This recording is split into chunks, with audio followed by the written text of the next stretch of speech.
Hello, hello. Welcome. If you are just joining me, sorry for the delay. Facebook wanted me to go live on the main page versus in the event.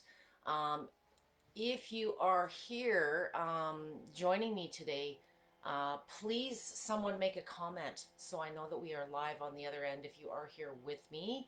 On my end, I'm about 40 seconds in. Thank you, Nina. Hello. Facebook is about 20 seconds behind, and I'm doing this on Facebook. It's been quite some time since I've done a live just within the group. Thank you, Inez. So what I'm going to ask you to do is be a little patient while it's telling my current frame rate is too low. Yes, well, sucks. Okay, I'm going to go through some common stuff. Hi, Lillian. Thank you for joining me. And at the end, I'm going to give you an opportunity to post some questions. Normally, I do these on Zoom so we can be a lot more interactive, but it's been almost a year since I've done a private one here in the group, so I thought we'd take advantage of Facebook's tools, and we'll get back to Zooms where I can see you guys on the other end for the next round. So it has been a very, very long time. And I want to thank you for joining me. I've made a few notes today. Um, this is about the third or the fourth general overview I have done, but the page has exploded to beyond what I had ever had hoped for and imagined. So thank you if you are here following me now or if you are watching this later. Part of the good thing about doing this in Facebook is immediately after the live is complete, it will be a posted and recorded session so you can watch it anytime, or if you're sick of me rambling, you can always come back and watch the rerun. So Vibe 101, the basics. The purpose of the group that I am in, that you're joining me here today, I dedicate some of my time to supporting you out of my own time. This is not a business for me, but I do specialize in vibration plates and consult for a number, pretty much everybody, to be honest with you, from manufacturers to medical users to doctors. I've just been doing this a lot longer than most people. And I am also versed in both sides of the industry. And what I mean by that is, in the world of vibration machines, the first thing we're going to talk about today, and I'll maybe just back up a little bit. Today we're going to have a few topics. Some of it is going to be more about the mechanics of the machines, and we will evolve to some of the things that you can do on the machine, and we'll end off with some questions. So basically, the first point I want to talk with is the movement types. There's hundreds of thousands of different types of vibration machine companies, models, features, all kinds of different bells and whistles, and it gets very hard when you're shopping online, and it can even be distracting to a degree because there's just so much content out there, and who's telling the truth and what's best, and sometimes without understanding the basics of what these vibrations are, it's kind of hard to associate which one may be best for you and your needs. And part of understanding that, the first thing you need to understand is there are different movement types, because when you're comparing them, the specifications aren't necessarily the same across the board. So marketing, as I say, often gets in the way, and sometimes you're making maybe not the best decision. This is one of those areas where you can spend more and not necessarily get more as well. So movement types, the primary foundational basic movement years, decades ago, when the vibration machine started, is pivotal or oscillating. There's quite a few different names out there, depends if you're looking at marketing literature or scientific literature, and sometimes those two are moshed together and it's hard to decipher the difference. But the primary movement of a vibration plate has always been and started as pivotal movement, mimics that motion of walking. But where it has advantages over even the basic task of walking is it's very reduced, very low impact movement. You're moving less than if you were even taking a step across the floor, as far as the distance that and the impact your feet are getting when they hit the floor. So with the machine, there's these faster movements, these micro movements that I refer to them as, and you're getting more done, essentially, in less time. And the oscillating movement, before we get into all the benefits, feels, in my experience of almost 15 years, with the biggest, baddest medical versions, right down to the trade show and used ones here off of Facebook, is, regardless of the capability or the performance level of a machine, the basic movement preference, in my experience, is oscillating. I've had the best of everything side by side in my studio in the past, and more people prefer how this feels. It's less invasive on the head. Like I say, it more mimics that movement of walking. It's most tolerated by everybody, regardless of what type of body that you're starting with. If you're dealing with deficiencies, you're weak, these types of things. And it's also, in my opinion, has advantages over other technologies. The biggest one being, it is amazing at building balance and stability. And a lot of the work that I do is about building up the balance and the stability, preventing falls, regaining function. And you can experience this within one session. You'll notice your balance and stability improves, even with just one session. So there's advantages to that I'll get into when we get into some of the how-to stuff. But if you were to phone me up today and say, everything aside, if money were no object, what is the best movement style if I'm only choosing one? Answer from me will always be pivotal, oscillating. And that is the reason, in all of the coaching sessions that I do, I'm using an oscillating machine. Not only is it more favored, but it's the vast majority of machines for sale. Most companies are selling that style of device, and it's what most of you have at home. That's the main reason that I'm coaching this style of plate. The actual exercise positions that you do on a plate are kind of universal, regardless of the movement style, but there are some modifications that I'll get into in some of the next key points. So we're going to stick with movement. So pivotal, I rambled off a little bit there, is the primary, most functional, most used movement style. If you've been following me for any period of time, this is not news to you. The second most used, most studied, most known style of vibration machine is a vertical, linear. There's again a few different terminologies out there, but the entire surface of the plate moves up and down like this. I am not going to drop one brand name today. I work with many of them, but what I will say, in the vertical market, there's a lot less players in my experience than there used to be. There used to be a wider selection of movement styles. There are variations out there that have come available through the consumer market. Pulsation is a very similar movement to lineal, but it's much less intense, and I'll explain that when we start talking about amplitude, which is after movements. Um, but typically, vertical machines tend to be larger. They have a larger plate surface. Sometimes that's marketed as a plus, and for some applications, a larger plate size certainly is an advantage. But for most of you who I'm talking to and who I'm supporting, you're doing this at home, or you're doing this in a very small clinical office. You're not doing this in a big fitness studio. Wellness and fitness applications. Most of us don't have the space in our living room for the true vertical devices. They're terribly costly. They're not as easily serviced as some of their simple pivotal counterparts. It's just engineering, and they tend to be louder for a couple of different reasons. Vertical plates tend to have higher frequency ranges, which I'll talk about later, but they have lower amplitude ranges. And frequency is how many times the machine is moving. And depending on the type of movement, those numbers will vary.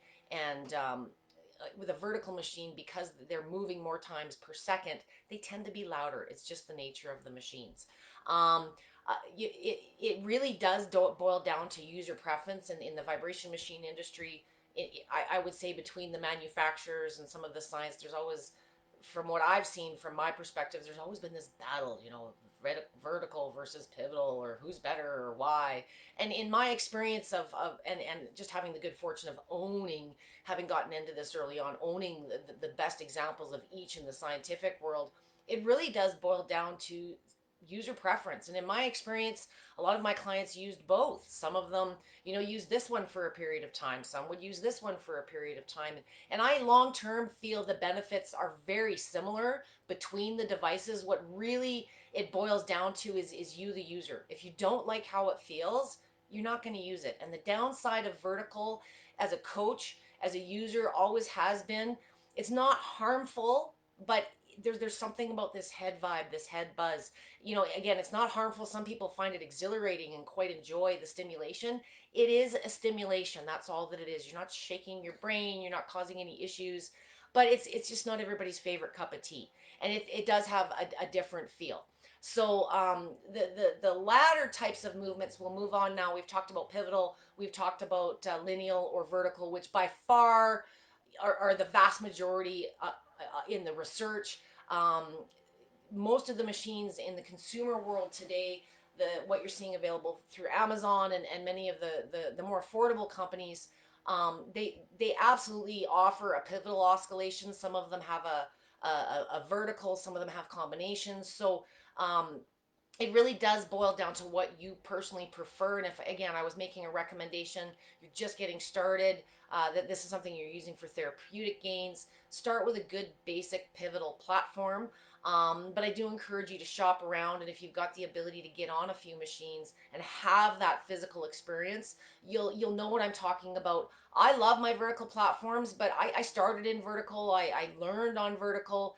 It's its own beast, and I think you can learn to love any sport. That's how I consider these. But in my experience of working with the public, most of us aren't triathletes completing marathons. Most of us are dealing with deficiencies, and again, I cater to that functional crowd. There's by far more science, more accessibility, and more affordability in that pivotal wheelhouse. So outside of those two movements, the vertical and the pivotal, if you're looking at being a gym or a coach or a therapist and you truly want to get into this like I do, you should represent both. It is not one better than the other. There are differences, different prices, different feels, different ways to apply the machines based on those movements, and it takes a lot of time and experience. So I think you'll find from the manufacturing standpoint and sometimes from the science standpoint, it is to a degree somewhat biased. It's all about pivotal or it's all about vertical. There's very, very few coaches like myself out there that have decades of experience, not only using the machines, but some of the best equipment out there. And again, a lot of it is through observation and anecdotal evidence. These machines have been around for decades. And I'll get into some of the science here after we get over the movements piece. So the latter part of the movements that I often get asked about are what is the spiral, or what is the 2D or the 3D or the 4D. Many of these to a degree are marketing terms, but if you kind of look at what they mean, some of the platforms out there, especially on the consumer side, which is driven by you guys. I want a machine that does this, and I want one that feels like this. A lot of the manufacturers selling basic vibration plates aren't vibration machines companies doing research. You can tell by the price point, but we have this massive expectation for them to be experts and know everything. Well, the industry shouldn't be in its infancy, but it's not as fluent and well understood as other pieces of equipment out there. But they do a very good job of bringing quality products to the market that offer variety, which is what you're asking for. So many of the consumer machines have the basic movements of, as I said, most of them are going to be oscillating. Some have vertical. There's very few machines, without spending a lot of money, that are just vertical anymore. But many of them offer that as an option or a combo. So as I mentioned, pulsation. There's another movement style called lateral or sideways, where the entire surface is moving side to side. Good for balance training. It has its own applications. One is never better than the other. A lot of that gets into goals and the actual exercises, which we'll move on to next. But the 2D and the 3D and the 4D are simply varied combinations of movements that may be available on certain models. So if you've got a machine that offers oscillating movement and it's got pulsation, lineal, and it's got lateral, maybe you want to combine two of those at the same time, or three of them. So that's the 2D or the 3D or the 4D. That's kind of where that comes from. And again, once you have a device, or if you have one now, there is no cookie cutter book I'm going to give you ever that says oscillating is best for this, or there's a lot of experience I can share with you, and a lot of science I can drown you in.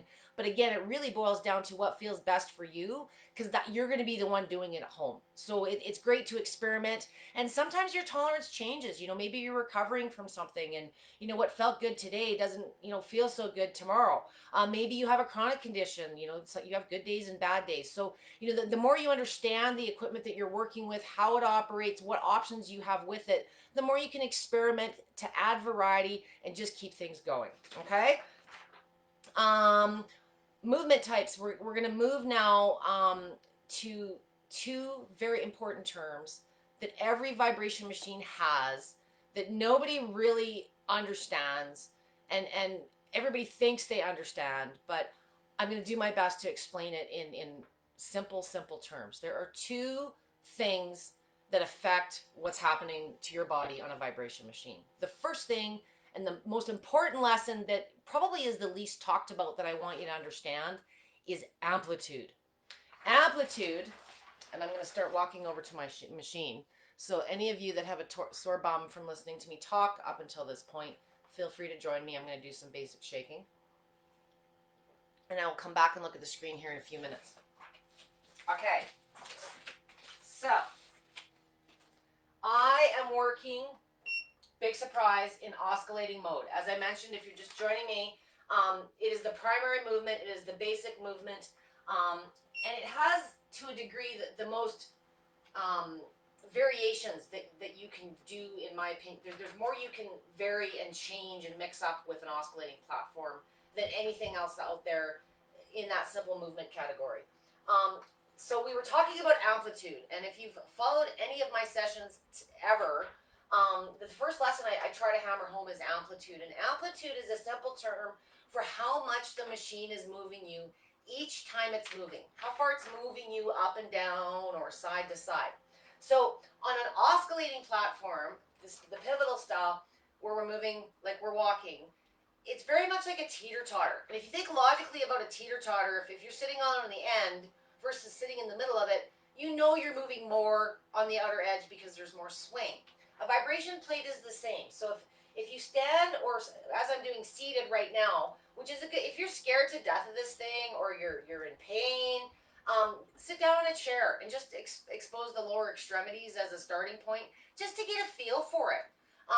But if you put your feet really, really wide, you'll feel everything shaking all over the place, whether you have excess or not. If you take your feet and now bring them to the center, you still feel the machine moving, but not nearly as aggressively as with the feet wide. Okay? Another little experiment: keep one foot in the middle and put one foot on the outer edge, and you can see the difference between your legs. You can feel the difference. So regardless of what setting, speed, frequency, program, whatever you want to call it, that you are using, you as the user on a pivotal platform are always in control by the position of your feet, or your hands if you're doing an upper body position, on the intensity. So if your feet are dead center, you're getting minimal amount of movement, minimal intensity, but you're still getting awesome circulation, lymph, a lot of the benefits we're going to get into next. It really boils down to, there's a personal tolerance each of you have, and there's no coach in the world, including myself, that will ever be able to produce one program that fits the needs of everybody out there, because we're all different and we're all special. We all have our own talents. We all have our own weaknesses and flaws. So the best thing I can do is teach you the basics of how to apply this for your particular situation, and encourage you and give you the confidence to experiment, so that you can learn some of the things that I'm showing you today. So again, if you're very fearful, if you're dealing with lots of pain, you're just having a bad day, start with your feet closer to the center. Wider is more intense. You are always in control. Now, on an oscillating platform, there's math that goes with this. If your foot is on the outer edge, when the manufacturers are stating their specs, the measurement is taken at the outer edge of the plate. So your foot's never right on the outer edge. I don't recommend you do that. Everybody thinks that the wider you stand, so if we're standing on the machine, you want the knees always to be bent, but if you're standing as wide as possible, you're getting the most amplitude. If you're standing closer together, you're getting less amplitude. So that's a term I want you to really become familiar with. It's the intensity, and it becomes very important with the next term I need to discuss, which is speeds and frequencies, and what are they, and how do they apply, and what relationship do they have to amplitude. So the amplitude is the intensity, or how much it's moving you. The frequency, which is the scientific term, the speed or the level, which is the street name, and what you'll find on most consumer machines being sold today, it just caters to variety, and I'll speak to that in a bit here. But the speed is how many times the machine is moving up and down. So in scientific terms, if you're looking at vibration machine studies, it is referred to as frequency. Frequency is how many times per second this machine is moving you. Any of my mechanics out there with a digital tack can validate anything that I'm saying. It's very easy to test one of these machines, but I can't count 20, 30, 40, 50 times a second. In an oscillating platform, the ranges of frequency are always lower than their vertical counterparts because they have higher amplitude. So think of it this way, your muscles and your body can only move so far, so fast. So on an oscillating platform where we have large amplitudes that we can play with, your frequencies and your speeds top out in the scientific world. The best machines in the world are putting it out 30 to 35 hertz, or cycles per second. The average consumer grade machine out there is falling in the 15 to 16 range, which in my experience of 15 years, it is plenty for most people. 95, 99% of the people. When you get into the higher capable devices, you're getting into higher expense, you're getting into different maintenance, and you should be coached properly. There are different things that you're exposing your body to, and although science supports a lot of the good research out there is using those higher frequencies. They simply have not explored every frequency. There's so many combinations between the speed, your foot position, the type of position you're doing. It will never be explored. And unfortunately, because it's non-invasive, it's healthy, it's well, it's not pharmaceutical.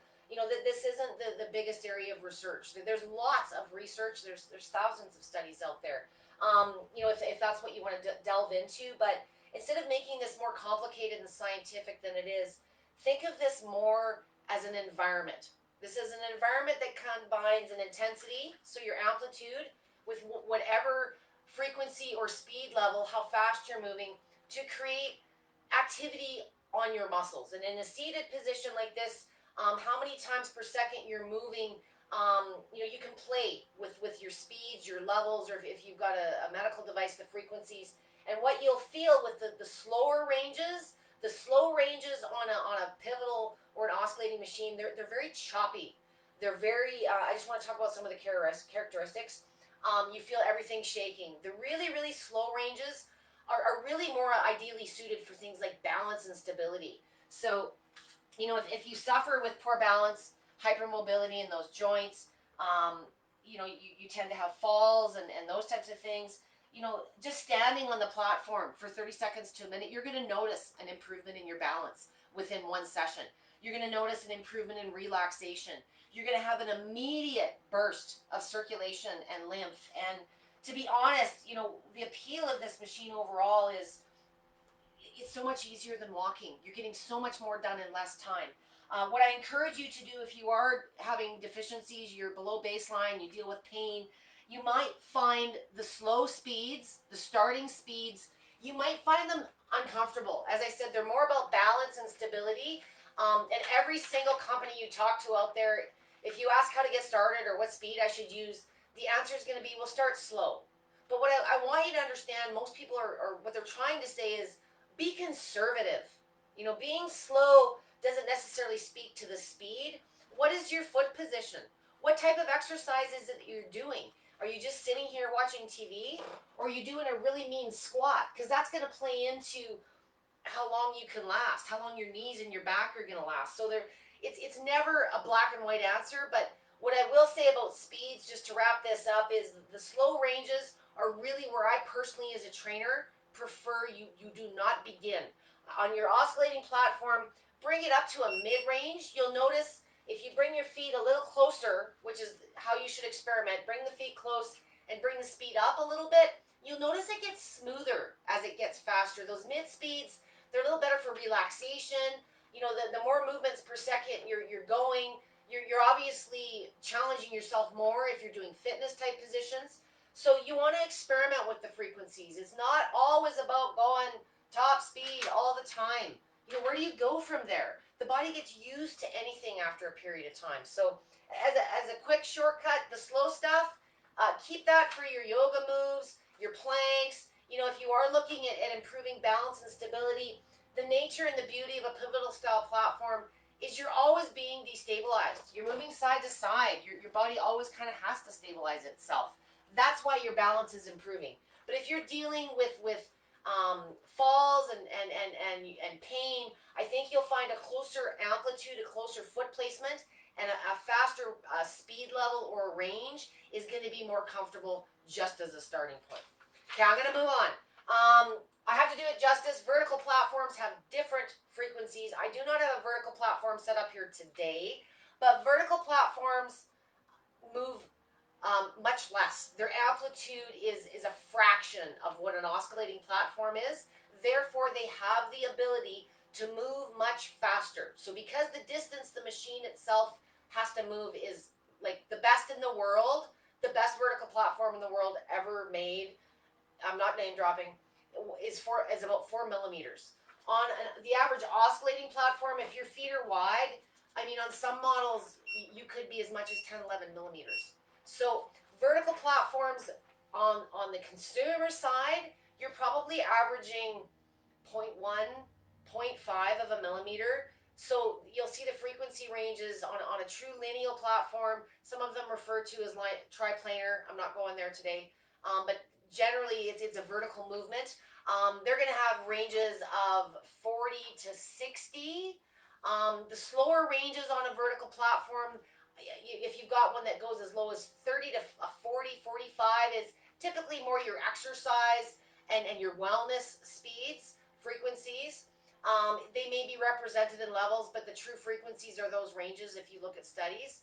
The 45 and above range, 50 is the top frequency for most of the medical devices, but there are some other machines that go as much as 60.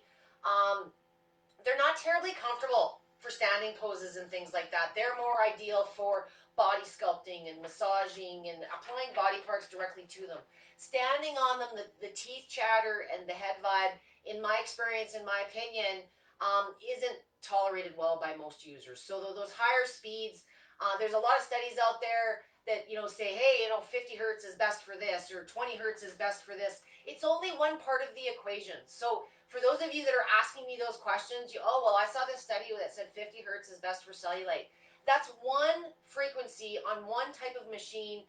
And yeah, it probably is good. I just said that 50 to 60 hertz is best for massage. And if you're getting hit 50 times a second, you're breaking things up. But there's a little bit more to breaking up cellulite. And I'm more interested in your long-term success, just not short-term, wow factor. Squats come into that. And a lot of the exercises, as I said, are universal. So if you want to massage your cellulite directly, you can do it on any style of platform. But an oscillating platform, as I said, has slower speed ranges, more amplitude. The verticals have much higher frequency, much more movement per second, but they move much less. That is the biggest difference between the two. Okay, moving on. Short-term goals. If you want to join me, we're going to do a little seated one here while I yammer some more. The number one reason that you should start playing with your vibration machine, if you haven't up until now, if you've been considering it and it's just sitting in the closet collecting dust, is number one, it's not going to hurt you, but get some lymph and some blood moving. The most basic of use, even just sitting here with your feet on the plate, is going to boost circulation and lymph. It's going to give you a sense of relaxation. You're going to start thinking better, honest to God. You're going to have more energy. You're going to improve your flexibility, your stability. It's going to help you manage pain. It's going to help you warm up. It's going to help you recover. You can use it before and after therapy. You can use it before and after surgery. There's a lot of different ways that once you have some experience, and really all experience is using this thing yourself, you're going to understand very quickly how to apply this for your needs. So what I'm doing right now is a seated position, but medically I would refer to this as a non-weight bearing exercise. So if you have had recent spine surgery, if you've had carpal tunnel surgery, you can still use your vibration plate, just don't put those body parts on the machine. It's a very common question that I ask, so I'm going to plant those seeds as we go through here. If you're finding, I usually recommend when you're seated, be functional, and what I mean by be functional and conservative, no more than hip width apart. You don't walk across the floor with your feet wider than your hips. So if you're using your plate for the first time, put your feet no more than hip width apart as a starting point. If you find this is too intense, you've got issues below the legs, recent incisions, things like that, reduce intensity. Bring your feet closer to the center and see what feels tolerable. Increase the speeds a little bit to compensate, and I think you'll find it much more comfortable. So short-term goals and short-term benefits are some of the things I talk about. Short-term benefits, I kind of just went over, but short-term goals, things you're going to see with that are, like I say, boosted energy. Maybe you have poor stability and you're going out for the day, or you've got some tasks around the house and you truly do have a fear of falling. You will notice an improvement in your balance and stability just a minute or two on the machine. So you can use it throughout the course of the day just as a lifestyle tool. Midterm, unfortunately, are some of the big benefits most of you are looking at these machines for. So things like better muscle strength, better bone density, more stamina, weight loss, muscle and skin tone, reducing and eliminating pain. So that, just like anything, it took you a period of time to get to wherever you are at this point in life. So it's probably going to take time to realize some of the long-term benefits, and what that is varies for everybody. If weight loss is a big one, and I'm going to bring it up, obesity fat can be lost regardless of what conditions you may be dealing with, but you need to do exercises related to that. So instead of sitting here, if you are dealing with fatigue and you just want to listen along, please just stay seated in your chair. Add some calf raises, some leg lifts, add your elbows to your knees to get some upper body movement, whatever you need to do to keep listening to me longer.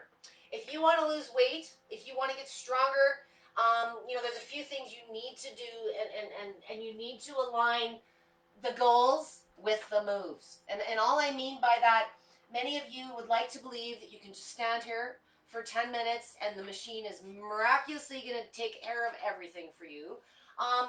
Certainly for many of you, this may be all that you're able to do for a period of time, but the goal for me long term for you guys is to progress, to improve the current body that you're walking around in, and get you to some of those mid to long term goals that maybe you think you can only dream about. So, start moving and feeling better if you are in a deficiency situation, but if you're an exercise guru now, you're probably doing things like squats and push-ups and crunches. So, again, this is just an environment that reduces impact, time, and effort to you, the user. So, something like a squat, guess what? It's going to help you burn more calories. It's firing up those big muscle groups, the glutes and the quads.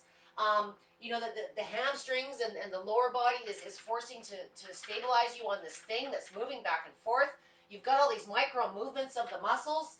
You're going to fatigue faster. So that's how you get things done quicker. If you're dealing with joint issues, arthritis, movement sometimes isn't always your friend. Feel free to do dynamic movements on the plate, but make sure that your technique and you have good form there first. But for most people, just holding still, see where you feel it. You don't want to feel it in the shins. That's your body cheating and trying to push your weight forward.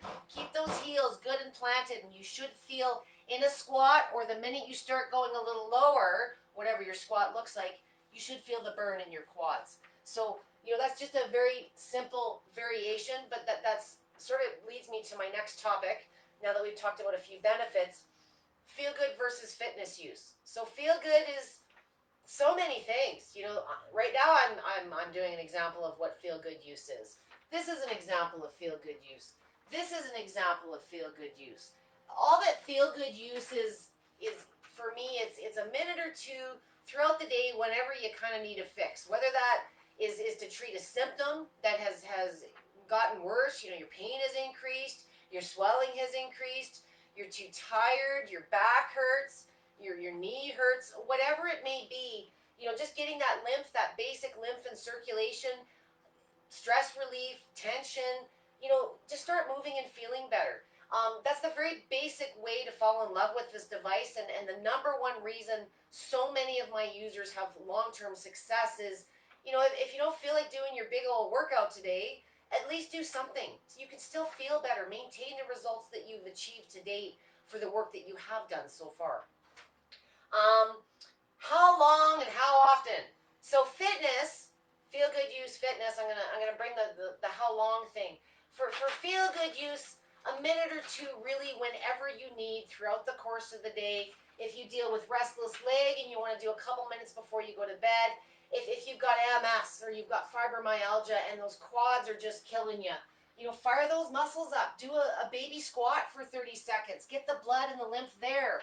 If you're constipated and it's been days and days since you've taken a poop and it's causing all kinds of problems, well, sit down on the darn thing if range of motion allows. This is where I want you to start experiencing, what these machines can do. There's hours and hours, almost days of videos. I'm not going to get into specific body parts. I'm going to leave that till questions, but work within your own range of motion. And I always say that you're only limited by your imagination and your range of motion. But feel good use is going to be 1 to 2 minutes whenever you need. How often? Everybody wants a definitive number and everybody wants to be special. I'm sorry, I can't say how often.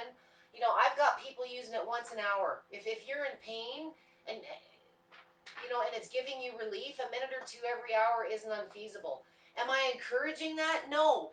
What I am encouraging is consistency. If you are consistent in using this platform and, for the first week or two, you're using it 5, 10, 15 times a day, what you will find is you will need to use it less often because things are going to start improving. That's why you're doing this. If things aren't improving after a week or two, it's because the consistency isn't there. I don't know what else to say.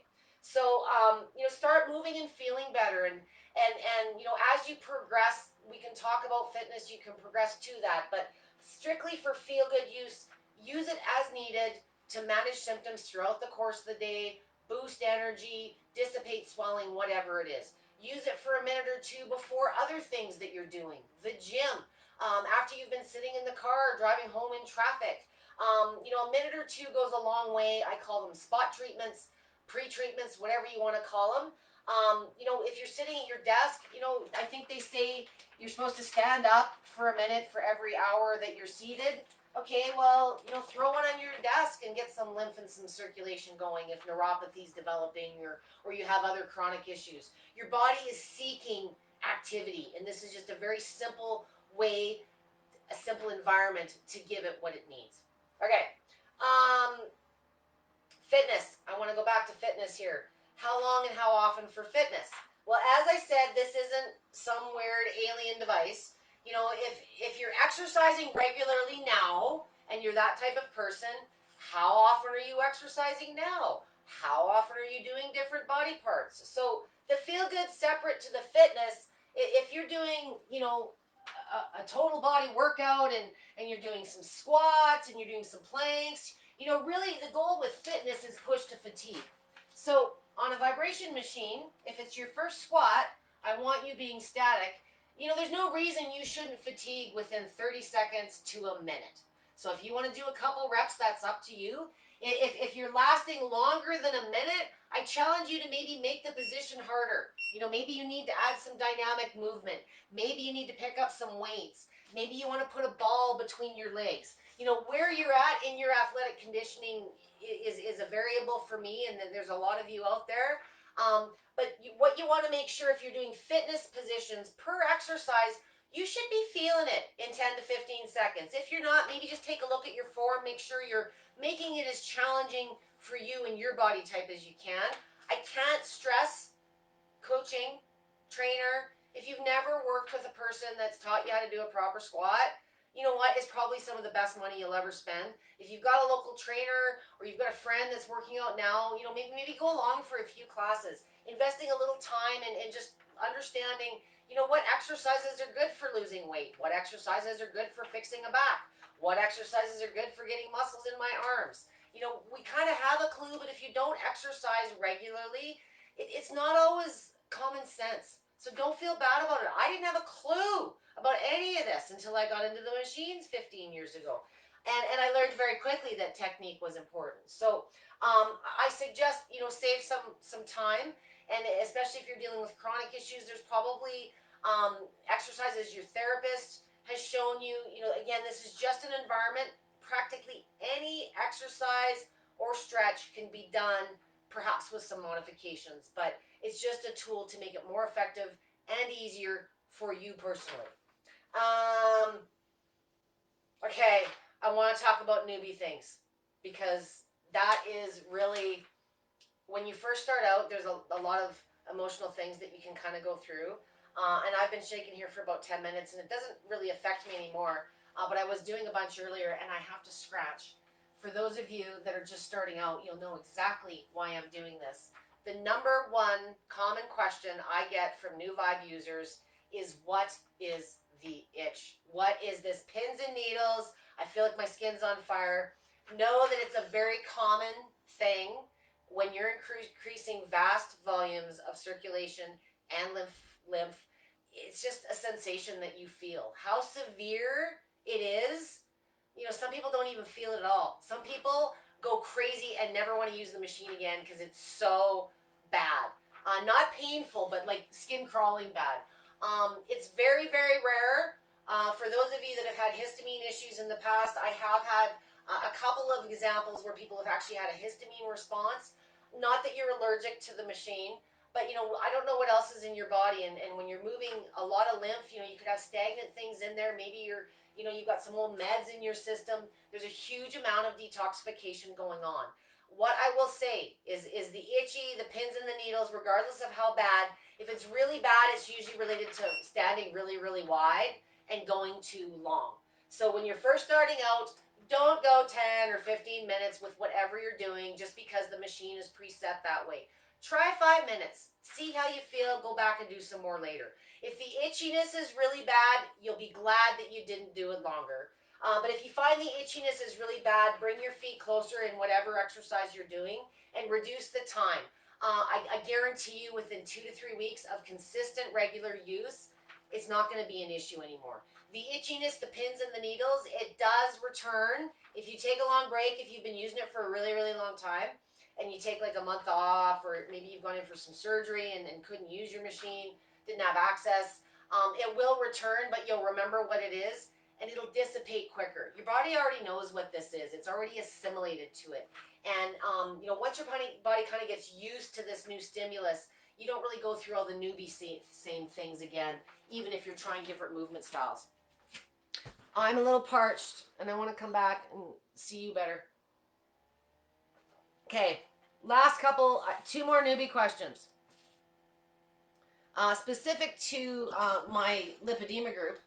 Um, should I wear my compressions when I first am using the machine, or should I not wear my compressions? Compressions is another one of those variables. You know, many of you are wearing them, many of you are not, many of you should be. You know, perhaps you can't afford them. There's a whole other side conversation about compressions to begin with. But if you wear them now and you're just starting on a vibration machine, I just want you to start. There is no right or wrong answer. It's really one of those things that you'll evolve with and kind of find your own little recipe, if you will. But if you're wearing compressions now, I absolutely recommend, you know, just wear them on the machine. A lot of times, if your condition is severe and they're like medical grade, oh my goodness, by the time you get them on and by the time you take them off and put them back on, like, you just don't even wanna. So sometimes it's just a matter of what's convenient at the time. Especially, you know, I'm encouraging you to use the machines more regularly, 3-4 times as you need. You're not going to want to be taking them on and off. So, you know, it's kind of however you are at the time. I would ideally recommend, if possible, towards the end of your day, if you're not sleeping in them, give your body a chance to get its own blood flow and circulation going, and that's really what the machine is so good at doing. I've had many ladies where their compressions have changed because their condition has improved so much. So, I want you to be conscious of what it feels like with them on and what it feels like with them off, and kind of gauge what feels best for you depending on where in time you personally are. So if you need to wear them because the pain is severe, then wear them. If it feels better without them on, then don't wear them. Do a combination if you have to, but there's no black or white answer. It's just a very common question that I get, and I want you to know there's never a right or wrong question or answer. There's only time and experience, okay? And the very last question, I know I have rambled almost an hour. You guys have been so good, thank you. I'm going to get to questions here very shortly, but if you're just joining me now, or you haven't been paying attention at all, one question that I get is, well, how do I use it for blah? How do I use it for shin splints? How do I use it for lymphedema? How do I use it for back pain? How do I use it for circulation?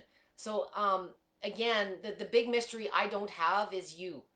How you exercise or how you treat any of those conditions is going to vary, not just because of the vibration machine, but because of you.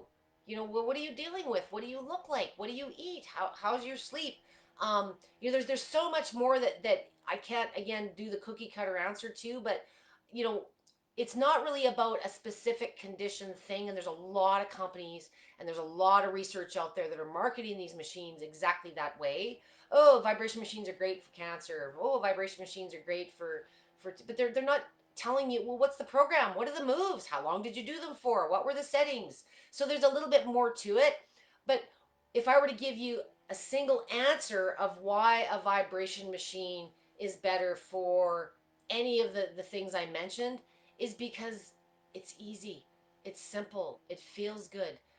You tend to be a little more motivated. Half the reason we're not active, if we're not active now, is because we don't really want to be, or it's painful, or we just don't have the motivation. We're so tired all the time. So it gives you that ability to just start moving and feeling better, whether it's back pain, whether it's lymphedema, whether it's Durkheim disease. There's a lot of people ask me questions. A lot of the diseases I work with aren't even diseases as far as some of the medical institutions are, and you think I got a protocol of how to do it on a vibration machine? They haven't heard of either of them. So again, experience.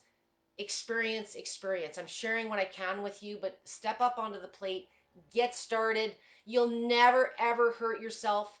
Um, Contraindications is probably something I should bring up briefly. But to me, there really is no such thing as a contraindication if you're guided properly. Are there people that shouldn't be using a vibration machine? Well, it depends on how you're using it. That's always going to be my answer.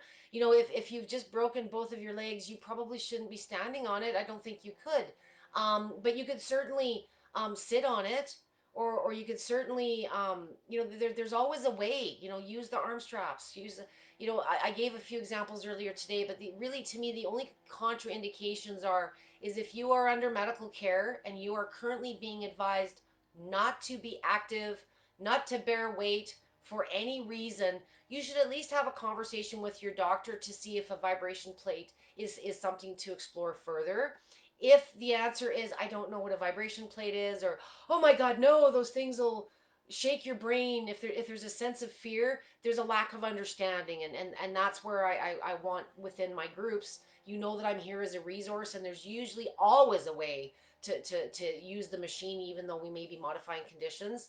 The only one that I will say absolutely do not until we have a further conversation is if you are currently dealing with active blood clots. There's lots of different reasons blood clots can stem, but because we are really moving a lot of blood circulation, I want to understand a little bit further of whether there's any risk. And typically, if you are dealing with active blood clots, you would probably be prohibited from vigorous exercise or saunas or other things that promote circulation.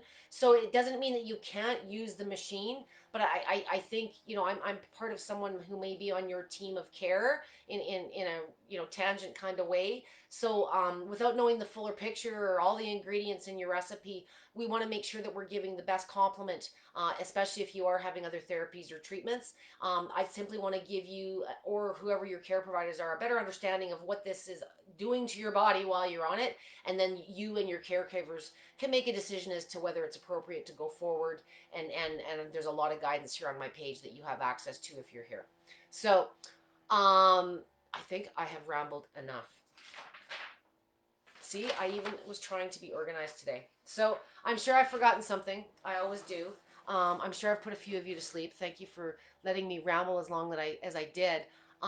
Thank you to those of you that have joined me. I see Tammy. I see Holly. I've already said hello to a few of you. Who else is here? Hello, Miss Kim. Hello, Tammy. Hello, Christine. Now is basically the time of day where I would invite you, if you do have questions related to what I discussed today. If you're a newbie looking for resources within the group, if you've had a spook or a scare, whether you're joining me now during the live or you're watching this as a recording after, feel free to make a comment and tag me. If we don't get this answered today, I will certainly address it after the fact.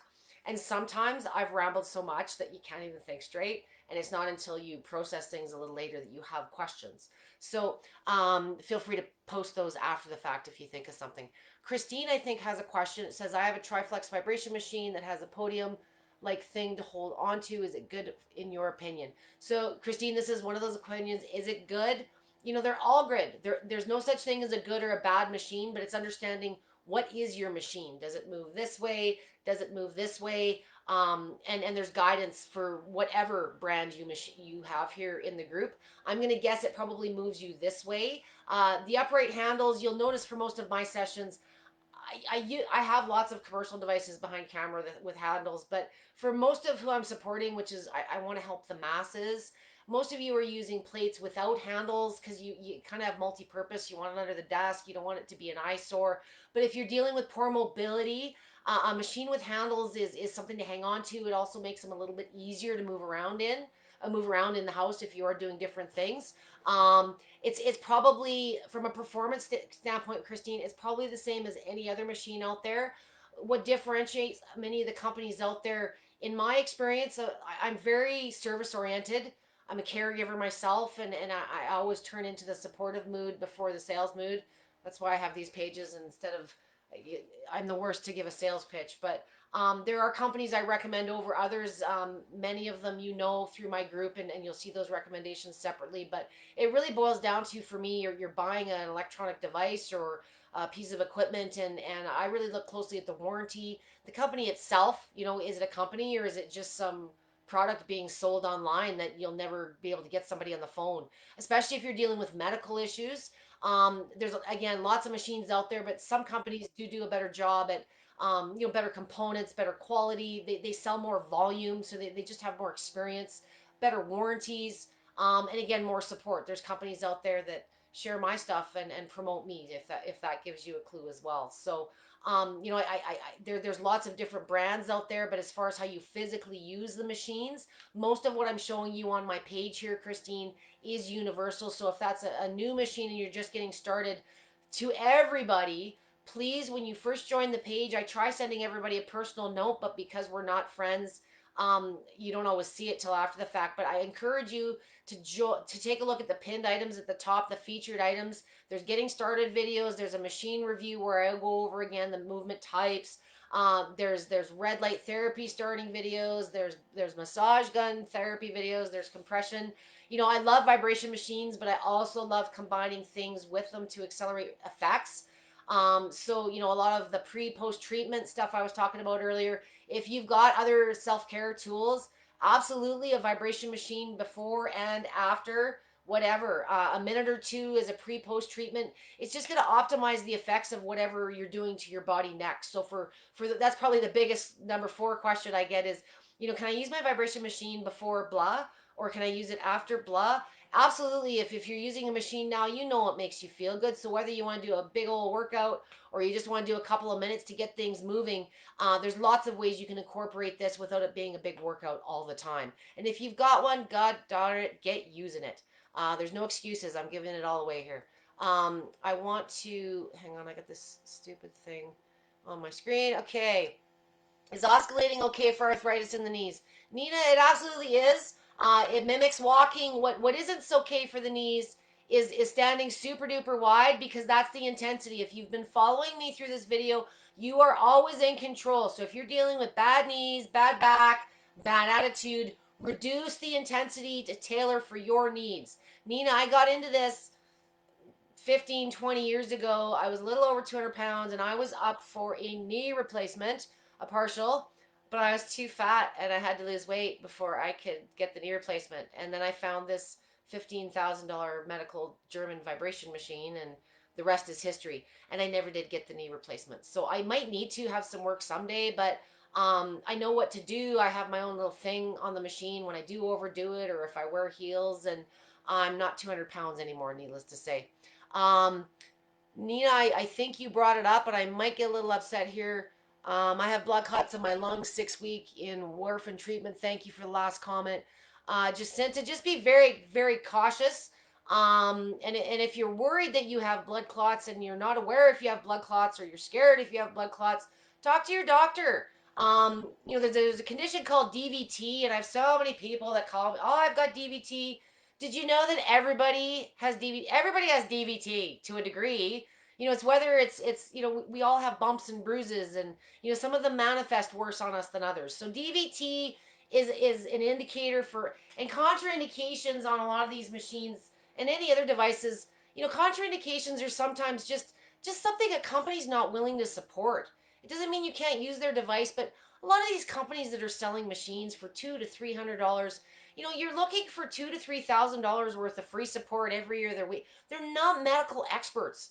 They're selling a great piece of equipment. They're offering the support that they can, but if you're dealing with intricate issues, those are discussions you should absolutely have with your doctor. And if they don't understand the device, find other resources. But blood clots are okay if you've had that conversation. I don't want to be the one saying yay or no, because I don't know how severe your personal situation is. So Jacinta, if you've been using it for a while and there's been no issues, it's probably fine. But if they're large ones and you're having respiratory issues, like, it's kind of a catch-22. It gives you oxygen, so I want you to use it, but I don't want to put you in harm's way. So have that discussion. If you are to be reducing your activities because of the associated increase in blood flow, you shouldn't be using your machine. Certainly not in an aggressive fashion. For those of you, I was saying, if you are worried or you're concerned, there's a blood test you can get called a D-dimer test. Just to see if there's any evidence of that for concern. But if you are kind of concerned, your doctor's probably not clueless. Have that discussion with your doctor or therapist if it's something that's on your brain. I thought I saw something about liquefying organs here. Um, Improve my balance. Okay, Nina, I read that lying or sitting isn't safe for organs. I really hope that you weren't the one that posted this in the group last week. But you know what? If you're going to read something, and Nina, I'm not picking on you. I actually thank you for bringing this up, because this is a common thing. I have all kinds of doctors and researchers that say, well, I read somewhere. Give me the opportunity to read it. I have never in 15 years ever heard of liquefied organs.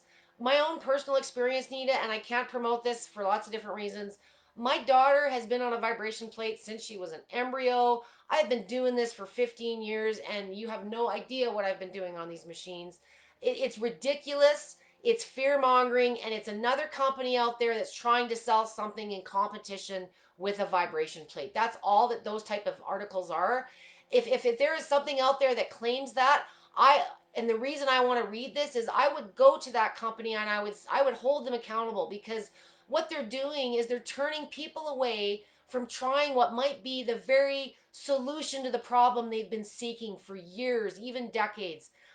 You know what? 10 years ago, I'd shut my mouth and I'd hide behind the science. But, science is never going to cover what I and many of you already know, because science, to a degree, is marketing nowadays. It's promoting the product that they're trying to sell. Simply, they're not going to do everybody else's research. And I don't have time to go back to school and be a researcher, but I've contributed to many studies. I've been the vibration machine lady, and what I can tell you is I've never ever seen any ill effects using a vibration plate other than overdoing it and a little bit of muscle soreness. I've had people have vertigos. I've had the same thing that you would do if you overdid exercise. And for those of you that are just returning to those type of activities, that's not common. So Nina, I was so not beating you up, but I want to thank you again for bringing that up because I get that a lot. I read somewhere, and once it's on the internet, it's there forever. And people have a very short attention span nowadays. These online marketers. Everything has to be serviced and satisfied now, and we just don't take the time. We take everybody's opinion until something hurts us, and then I read somewhere. You know what? If somebody's saying that, I want to vet that. I want to go through that source. Um, Absolutely not. And shame on whoever produced that article. That there was one brought up last week, but I went through it. There wasn't one link to a study. There wasn't anything other than links to something else that I could buy. And when I looked into that product, I couldn't find any science to validate the claims they were making. So don't waste your time. Sometimes the worse somebody makes something. Be a kid. Be curious. We used to when we were kids, and our mom and dad told us, "Don't do that. It's bad for you." It was the first thing we'd go looking for the next day, or stay away from there. It's dangerous. You know, be curious. Do your own research, and guess what? You come across people like me, and maybe you'll be a member of my page. Um, okay, I'm rambling. Nina, I hope that helps. And if you haven't been using your machine because you read some silly article that scared you, um, I really hope that you'll help me and just join me and not be afraid. And if you have had a spook or you've hurt yourself, I encourage you, don't be afraid to make a comment on the page. It's my way of, maybe I'm answering you in a one-on-one situation, but it's every, there's a lot of people out there that are too shy or too timid. Don't feel stupid. There's no bad questions and there's no bad answers. There's only bad teachers and coaches. That's honestly how I feel about this. So what I can't do is personal message with everybody all the time. We're getting close to, I don't know, 8,000 I think in the group. So if you do have no, I can't. We're getting up there. So if it is something that the group can benefit from, absolutely do a post and I'll comment on it and elaborate. But if it's a newbie thing, if it's something please take the time to review the featured information, and then go ahead and ask your question. I always want everybody to learn. There's just too much in my brain to put it all into a zip drive. But if you're not asking, you're never going to get an answer. So sometimes some of you have come to me in a personal comment, and I've said, can you please? It's not that I don't want to answer you, but I ask you to post it in the group, unless it's something really, really personal. And then that way everybody can learn. And those of you that are too shy or perhaps too timid, you can benefit because maybe you're in the same situation. So I hope that helps. Who else here? Holly, Tammy, Kim again, Tammy, Christine. I hope that answered you, Christine, Inez, Jacinta, Inez again, lipedema here on left side. I do seated. If you do seated, that's great. Try if you're unable to stand and you want to get a little more action in that lippy leg. Try leaning into it. Try getting a little more body weight into it. Push into it with your leg.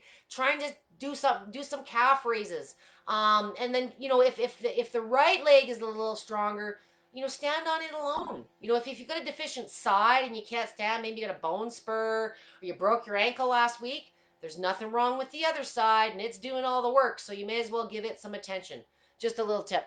It helps me improve my balance. Yeah, Kim's a rock star. I don't think you've fallen off the machine at all lately. And oscillating is okay, Nita. Just bring the feet close if things are painful and get the speeds up a little bit. I read that lying or sitting is okay, so we covered that. Jen, hi Jen. I hope you're well. Jen says, thank you for all the info. Just got my Life Pro yesterday. Love it. I have stage 1, moving to 2 lipedema. You know what? I hope to see that curbed. Stranger things have happened. I'm training to walk in a marathon in December and would like to know the best thing to do for my arthritis and my toes. Everything else. Okay, so we're the toes. Ditch the shoes. Ditch the shoes. Get those little toes in contact and go by. Oh, where did I put it? I was running around before my session. go buy a pool noodle. Okay? The bigger size. This is a pool noodle cut the width of my machine and lengthways. Sometimes I like using the full one, but put this under your feet on the machine like this. You can use the roller, the full one, or you can just use a lengthways chunk and just drill those toes in there. Arthritis is a buildup of toxins in the joints. So, and if it's arthritis, it's been there a long time. So, if you got till December, you got lots of time to improve. So when you're seated or just get something under the toes and start drilling them in, or doing some little things like this, stretching. But if you can, ideally, build up endurance. You want to get into, mimic walking. Do whatever you're going to be doing, and just try building your durations up. So maybe you're not doing a workout, but try doing mimic that movement of walking a little bit, or rock forward on the toes.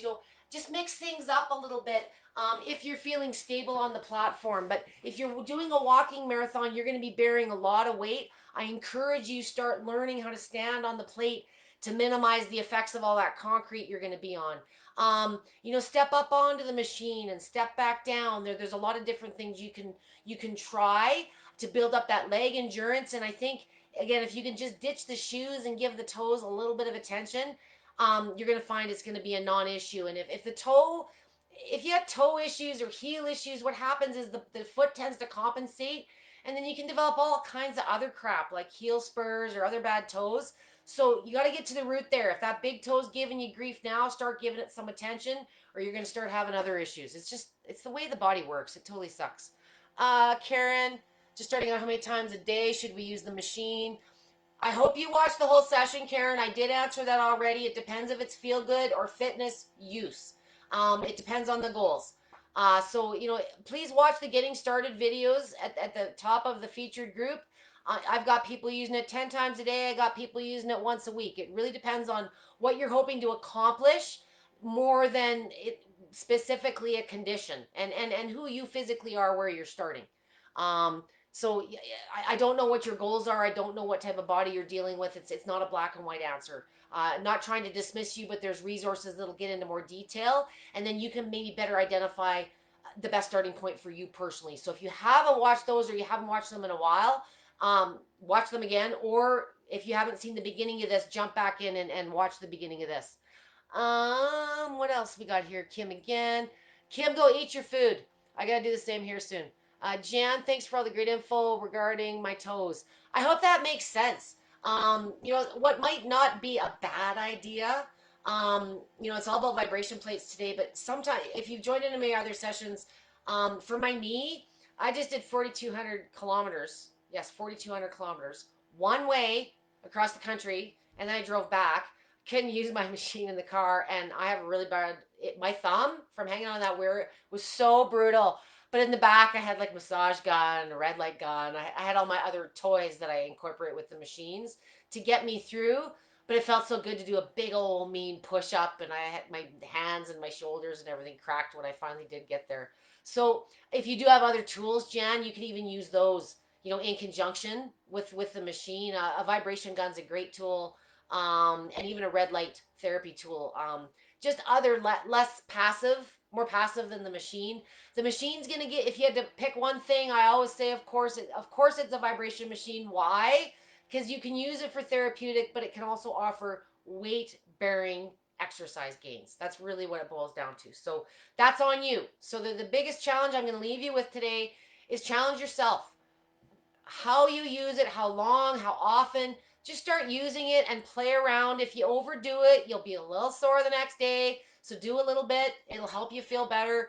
And watch the videos at the top of my page, the getting started ones. For those of you who are not aware, on the top of the page, if you go to media files, and there'll be a tab in there, a sub tab called albums.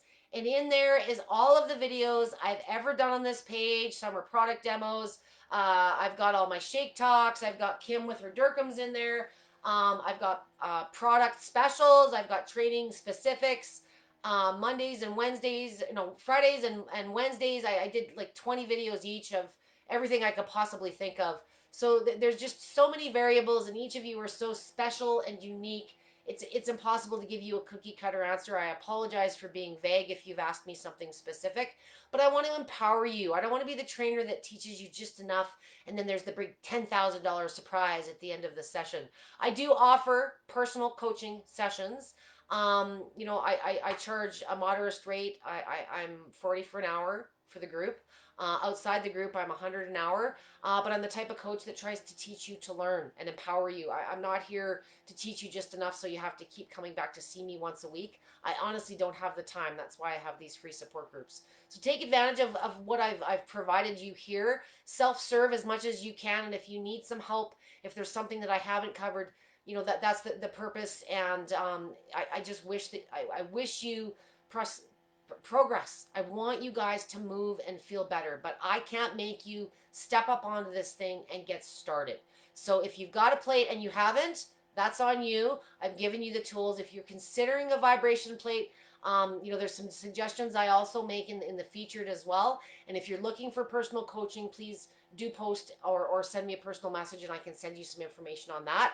But you shouldn't need me for personal coaching. If you take a look at all the resources I've provided here, hint, hint, the only reason you'd be needing me for a coaching session is if you need me to kick you in the butt personally and you're willing to pay for that. And many of you have been. So thank you for your continued support on a personal basis.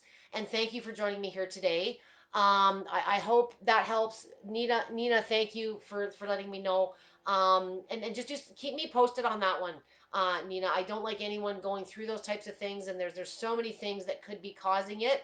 But I'm one small piece of your care package, and if you are cleared for activities, there is some modifications I would suggest if you're dealing with something severe. I don't want you overdoing anything in that situation because you're going to have respiratory concerns.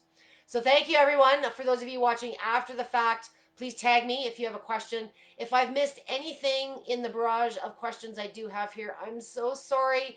I don't want to keep you guys any longer. If I've missed you or you have a question after the fact, tag me in the comments and I'll be happily get to that this weekend. You guys have an awesome weekend. I do offer deals on a few machines. Again, I'll post some information in the comments in this video after the fact. And I wish you guys all an awesome next couple of days. Don't work too hard, and we'll do this again very soon.